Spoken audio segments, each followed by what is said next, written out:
All right, let's jump right in. There's a huge question making the rounds in Connecticut right now, and today we're going to get to the absolute bottom of it. I'm sure you've seen it. The headlines, the local chatter. These new housing growth targets are being assigned to basically every town. And a lot of folks are feeling like, wait, where did this come from? It doesn't seem to be coming from the towns themselves, and it definitely doesn't feel well explained. And that really brings us to the big, simple question on everyone's mind. Where are these numbers actually coming from? What's the real source? So that's exactly what we're going to do in this explainer. We're going to trace those numbers step by step all the way back to their source. No speculation, no opinions, just the facts of the process, so we can see how we all got to this point. Okay, so our first stop on this trail is a new state law. This is where the official process kicks off. But, and this is a big but, it's definitely not where the story begins.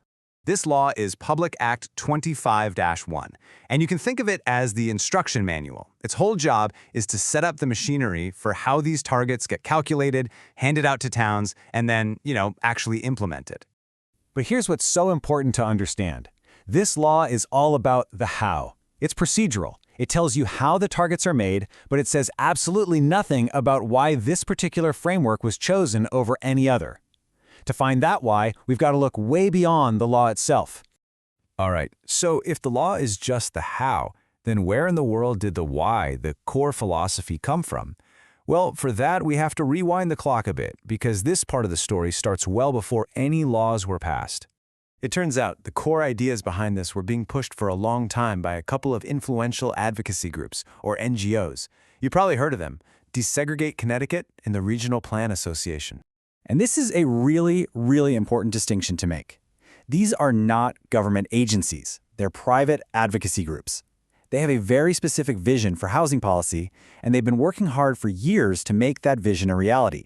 To really get a handle on their philosophy, you don't have to look much further than their own words. Check out this quote from Desegregate Connecticut. It pretty much says it all. Sprawl is out. Car-dependent, low-density, single-use zoning raises costs, harms the environment, and perpetuates segregation. So when you hear that, it becomes crystal clear that the goal here isn't just about affordability. It's much, much bigger. We're talking about a fundamental restructuring of how our towns use land, period. Okay, so this is where we get to a really critical piece of this puzzle, something that honestly is almost always left out of the public conversation. There was a blueprint, an actual study, that set the stage for all of this. Yeah, think of it like the missing link that connects the advocacy philosophy we just talked about to the state law. This study is the technical nuts and bolts that made this whole system even possible. And here it is. It's called the 2024 Connecticut Fair Share Housing Study. The state's Office of Policy and Management, that's OPM, commissioned this study with a very specific task: come up with a methodology, a formula, for allocating housing need down to every single municipality. And this wasn't just some back-of-the-napkin calculation. The study built its models using really specific data points for each town. Things like income and poverty rates, the existing housing stock, access to jobs, how close you are to transportation, all that kind of stuff. And what came out of that study is a framework that, by design, treats different types of towns differently. On one hand, you have the larger cities that already have a lot of affordable housing and infrastructure. They're handled one way. But on the other hand, you have lower density towns that are now being assigned these new growth expectations based on this new framework. Okay, so we've looked at the philosophy from the advocacy groups, we've looked at the technical study, and we've looked at the procedural law. So now, let's connect all the dots and map out the entire pipeline, from big idea all the way down to local policy. So who actually puts this plan into motion? Well, it's really two key players. First, you have OPM, the state's policy office, which determines the big regional need and sets the metrics. Then you have the Regional Councils of Government, or COGs. Their job is to take those state goals and translate them into actual numbers for each town in their region. And here it is, the whole pipeline, from start to finish. Step 1, advocacy NGOs develop a land use philosophy. Step 2, that framework starts to inform policy discussions. Step 3, OPM commissions the Fair Share Housing Study to create the methodology. Step 4, the state passes Public Act 25-1 to make it all official. Step 5, the COGs allocate the numbers to the towns. And finally, Step 6, towns are required to align their zoning and policies. That's the chain right there.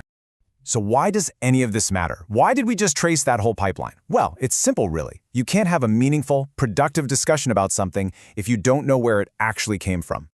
And look, understanding this process isn't about being for or against more housing. That's not the point. It's about being equipped to ask better questions.